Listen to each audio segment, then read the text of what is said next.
Buenos días a todos, sean bienvenidos a esta breve plática eh, del Laboratorio de Recursos Naturales y les voy a hablar sobre la línea de investigación que es el mejoramiento genético forestal.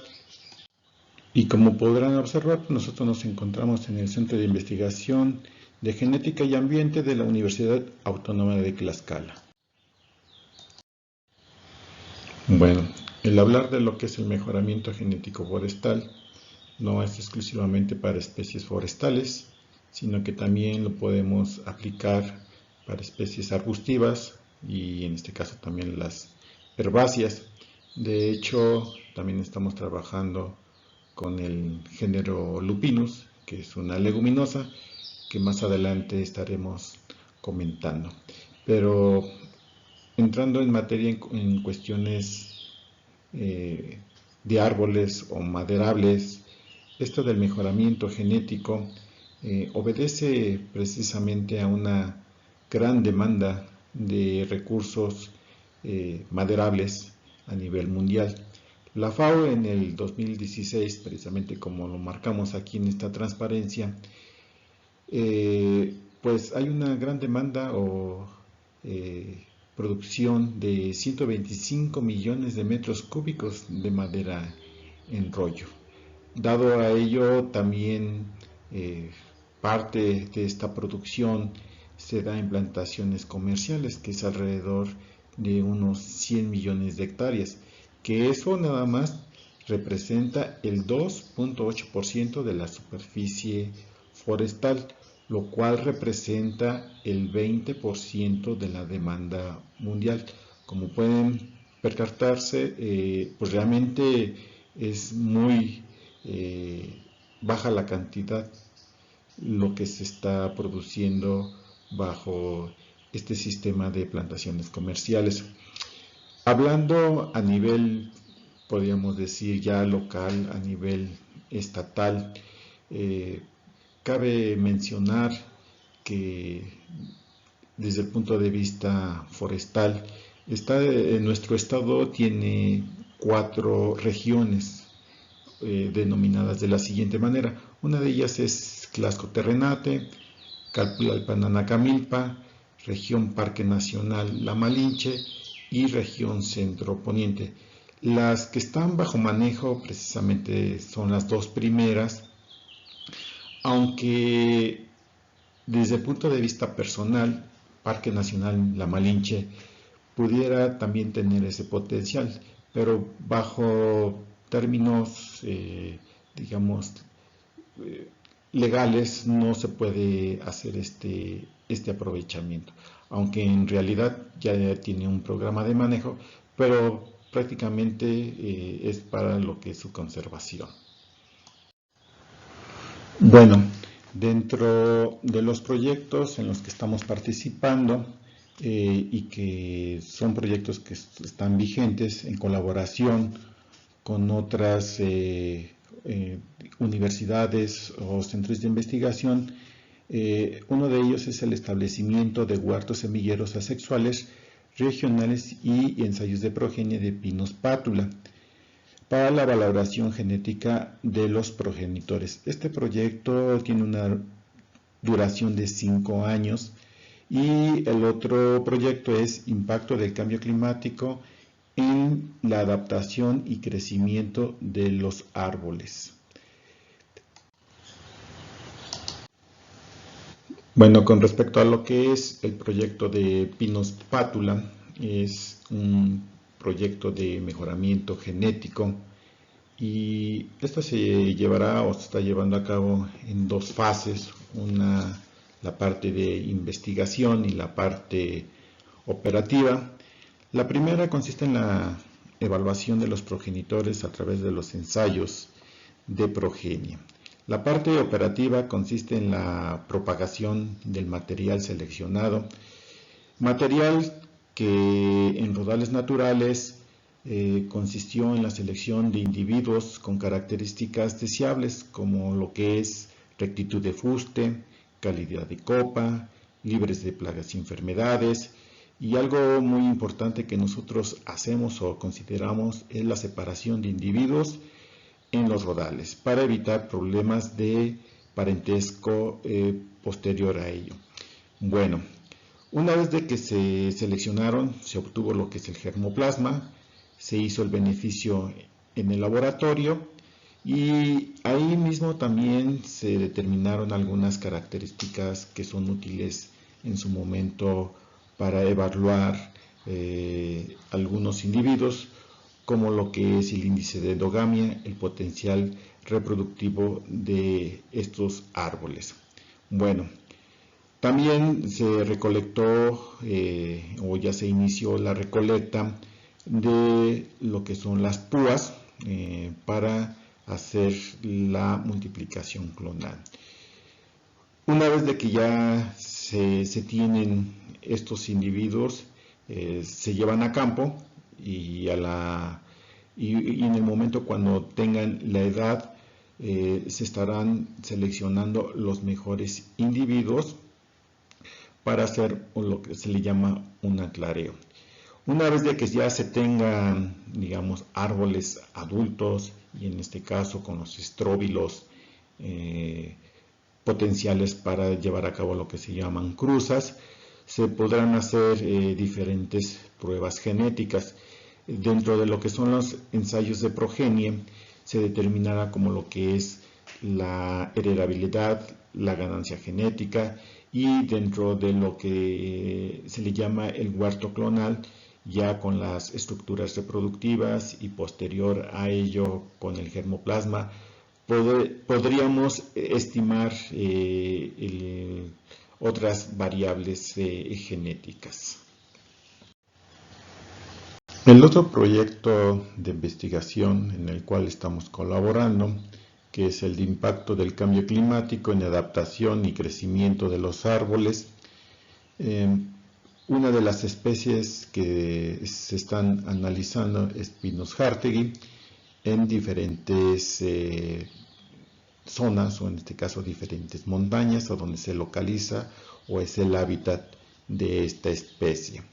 Bueno, dentro de las variables que nosotros analizamos es a través de una técnica de microdensidad que consiste precisamente ver cuál es el tamaño de las células, el tamaño del lumen, podríamos decirlo así, de las traqueidas que tienden a desarrollar los individuos en las diferentes épocas del año, en este caso en épocas de sequía y en época cuando está el crecimiento, cuando las condiciones ambientales son las óptimas. Pero el hablar de lo que es el cambio climático es ver cuál es esa plasticidad que tienen esos individuos sobre o bajo estas condiciones ambientales. El problema que podemos observar en algunos individuos o que pueden tener ciertas poblaciones es que no desarrollen o no tengan esa capacidad para adaptarse a ciertas condiciones ambientales del lugar, y en su momento se tiende a romper lo que es la columna del agua y entonces provocar lo que es la muerte del mismo individuo. Dentro de lo que es esta transparencia, también hay otra técnica que en este caso, si bien en la primera que les mencionaba, se puede estar analizando a través de estas células en coníferas, para algunas especies de latifoliadas no es posible. Entonces se emplea aquí en la fotografía un equipo, que está marcado con algunas cintas rojas, un equipo que va determinando el crecimiento en las diferentes épocas del año y bajo ciertas condiciones ambientales que tiene que ver con la temperatura y la precipitación. Para evaluar lo que es el impacto del cambio climático sobre los árboles, en este caso con Pinus hartegi, que se distribuye, digamos, en diferentes altitudes en las montañas, se tomaron, o de manera inicial se seleccionaron los individuos, se tomaron lo que son las muestras a una altura de 1,30, posteriormente se llevan al laboratorio y con el equipo se determina la microdensidad de la madera. Aquí en la fotografía o en la transparencia tenemos ya en esta microfotografía precisamente el crecimiento, se puede observar lo que es el crecimiento anual y en este caso el efecto que puede tener la temperatura o la disponibilidad de humedad en las diferentes poblaciones que se tomaron las muestras.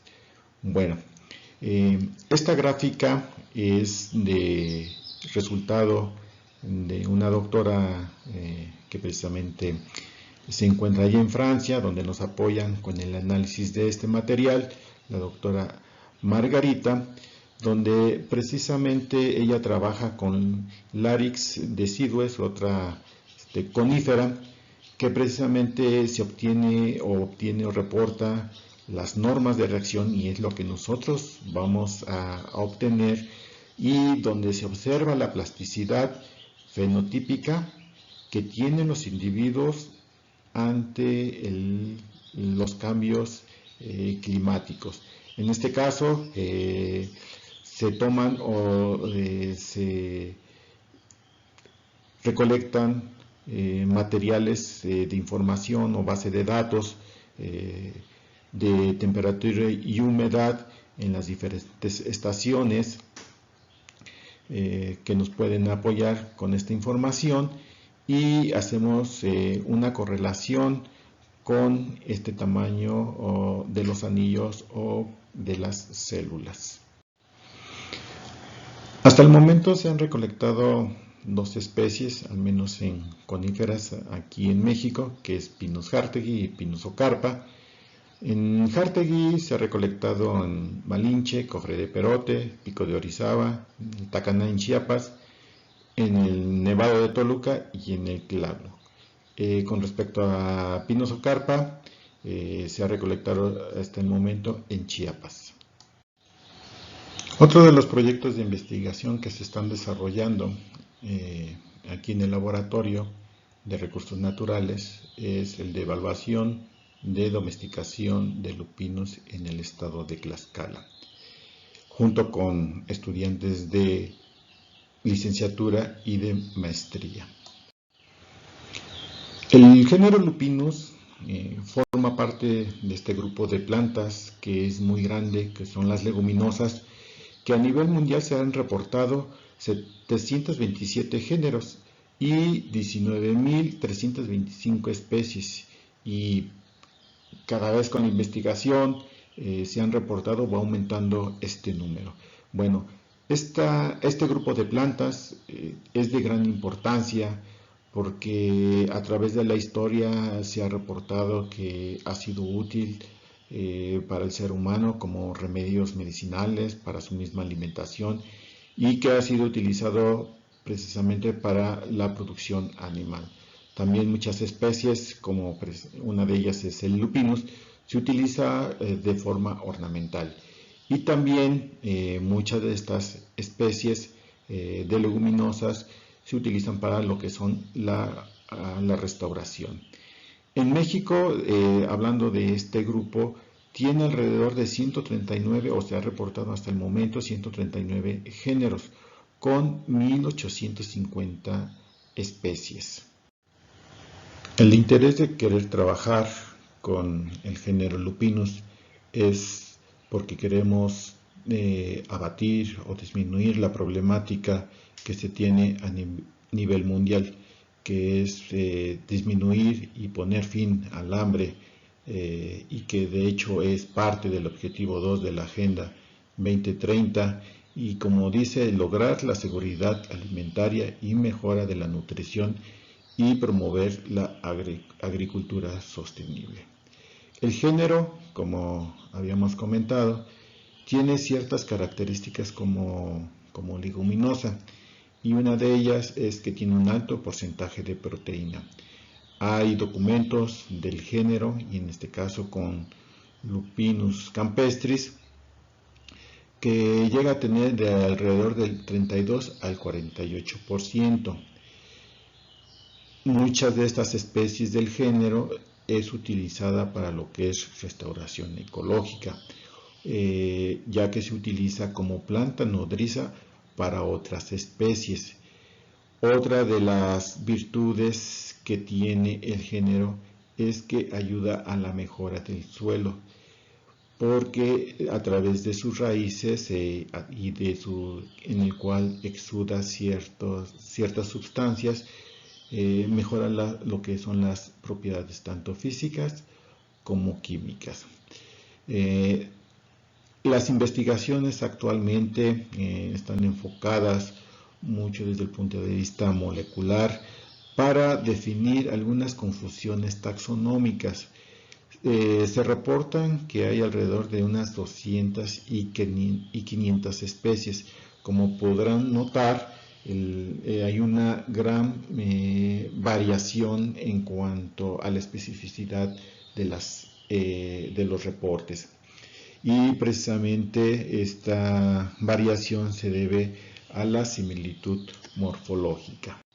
Uno de los aportes que hemos hecho es precisamente este trabajo que consiste en estimar o evaluar la variabilidad morfológica y genética de las especies del género Lupinus en el estado de Puebla.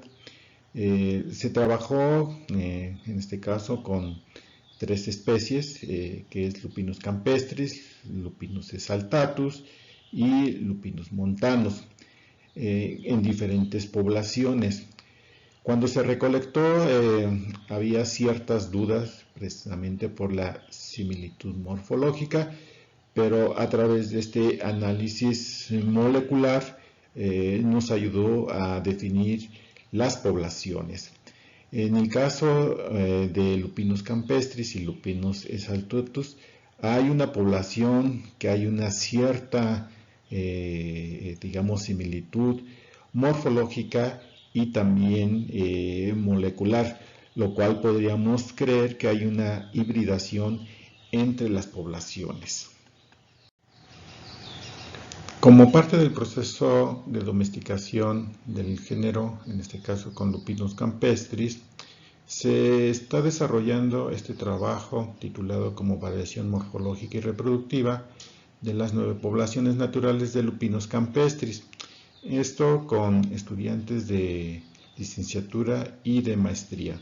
De manera inicial, con el germoplasma recolectado en las poblaciones naturales, se propagó en el vivero o de manera inicial en el invernadero bajo condiciones controladas de temperatura, humedad, sustrato y fertilización, con el fin de determinar cuáles son esas poblaciones que tienen mejores características para ciertas condiciones ambientales. De manera muy rápida vemos cuáles son las plantas, o en este caso las poblaciones que arrojan individuos con mejores características al diámetro y en cuanto a la altura. En este caso que es Poscuatzingo, en cuanto a lo que es el diámetro en comparación con las de Tlalmotolo, que son las plantas mucho más pequeñas. También hay poblaciones que tienen una cierta similitud, pero considerando a dónde las podemos propagar, pues podemos ir de manera inicial eligiendo las que tienen un mejor diámetro y al igual que también las que tienen una mayor altura. En la transparencia anterior hablamos sobre el tamaño de la planta en cuanto a altura y crecimiento y otras características de la misma. Esto es interesante desde el punto de vista de forraje y además de que puede ser utilizado como abono verde. Ya en esta transparencia estamos hablando de su capacidad o potencial en cuanto a la producción de semilla, que es a donde se concentra la mayor cantidad de proteína y donde destacamos algunas poblaciones a donde las plantas pues ahora sí que tienen una mayor producción de las mismas. En este caso observamos la población de Achizincla o en el municipio de Achizincla. Y también hay poblaciones que en este caso podría deberse a condiciones ambientales que pueden llegar a producir una cantidad mucho menor, que en este caso es el de Soapan. Bueno, también esto está de alguna forma, si lo observamos, correlacionado con el número de vainas y el número de semillas, es decir, tenemos mayor peso, tenemos mayor número de vainas y por ende el número de semillas. Y vamos identificando cómo algunas poblaciones de alguna forma natural la producción es casi similar o en este caso menor. Otra de las propiedades que tiene este género es su capacidad de fijar nitrógeno. Como les había comentado al inicio de este proyecto, el género es importante porque ayuda a lo que es la rehabilitación desde el punto de vista químico y en este caso de la fijación de nitrógeno. Este potencial que tiene el género es precisamente por su asociación de sus raíces con bacterias del género Bradyrhizobium, que precisamente ayuda a la stabilización y a la disponibilidad de nutrimentos hacia lo que es la planta y en este caso a la acumulación del suelo. De manera muy general podemos notar cómo la población de Tlalmotolo prácticamente tiene una capacidad de reducción, en este caso a través de esta metodología que empleamos, que es de la reducción de acetileno. Hasta el momento podemos comentar hasta aquí de lo que estamos desarrollando en el Laboratorio de Recursos Naturales. De antemano, muchas gracias por su atención.